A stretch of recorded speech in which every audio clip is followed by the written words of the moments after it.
All right, just another real quick kind of nuts and bolts thing, something that I've been wanting to talk to you and work with you and partner with you as group leaders on, and that is Serve Tuscaloosa and community service. And so if you want to just take a look at that form as well. Now, many of you already do this, and some of you, based on the season of life of your groups, are going to do more of this than other groups. But we all, I think, believe that as believers, as followers of Jesus, we should be, more active outside the walls of the church and community service. And we need to, as a part of discipleship, we need to be helping those that are coming into the church kind of see what that's like to serve outside the walls of the church and help them, take advantage of opportunities that are there. And a lot of people just don't know what's out there. They haven't done it, and so they don't know how fun it is and how exciting it is. And so as a group leader, you really are in a position to kind of really help people get outside the walls and serve. And so one of the things that we would like to see happen is just for every group that forms, whether it's a Sunday morning group that's just ongoing all year long, or it's even a Wednesday night group that's a short period of time, men's groups, women's groups, is to just kind of talk as a group and find an organization to partner with in the local community and set up times to serve there. And you can just stay with one organization, or you can serve in a number of different areas.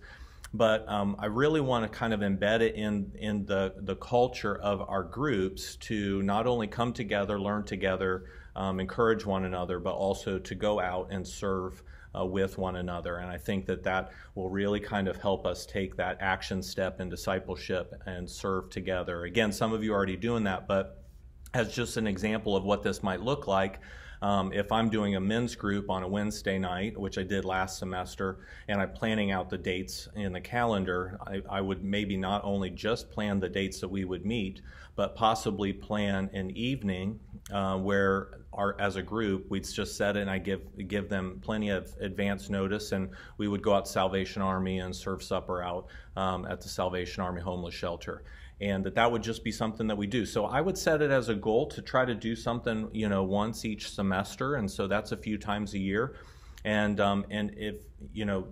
if you're listening to this here in January of 2020, this semester is pretty easy because we're going to have Love Week as a part of this semester, and so that's just something that you can kind of just be planning on. And so you can just be encouraging your group to be active in service in that way. And so we're organizing Serve Tuscaloosa in such a way that you can reach out to Annette, and she can get you connected with a group leader in one of those areas to kind of let you know what is available. But we'll try to work with you to get you the information you need to know what opportunities are there for you and your group so that you can serve. Okay.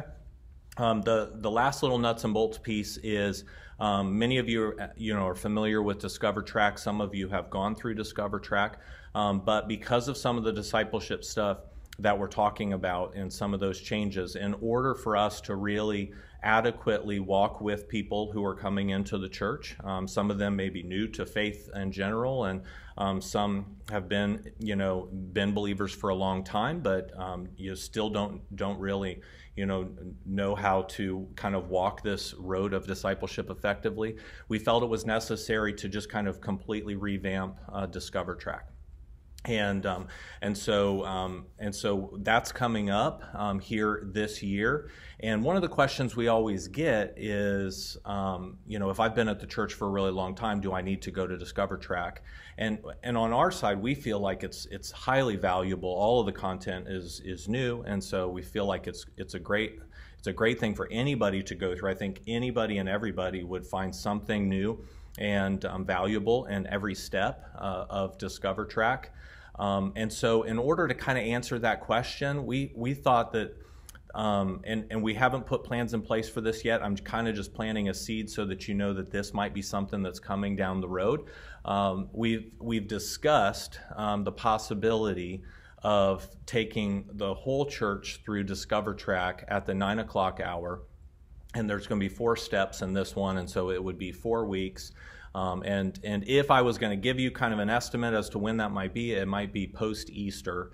But we have been talking about the possibility And what we would do is we would record those steps on video just like this. And so in each of your classrooms, this applies most to the 9 o'clock group leaders. You would have the videos available on your TV, and we would make sure that you had all of the resources there to facilitate that time. And what's great about that is that we can, as an entire church, we can go through this discipleship process where we think Jesus wants to lead us, and how we can begin to become more like him in our everyday life. And we can all as a church kind of go through something together, be on the same page, and then everybody's got those questions answered. They've been through Discover Track, they know what it is, and as they're inviting friends and encouraging others to kind of go through it, they know what it's all about. So we would like for you as leaders to go through it anyway. And so this is just an easy way to get you through it, to get everybody else through it. And so I'll be talking to you a little bit more about that, but that might be something that's coming up.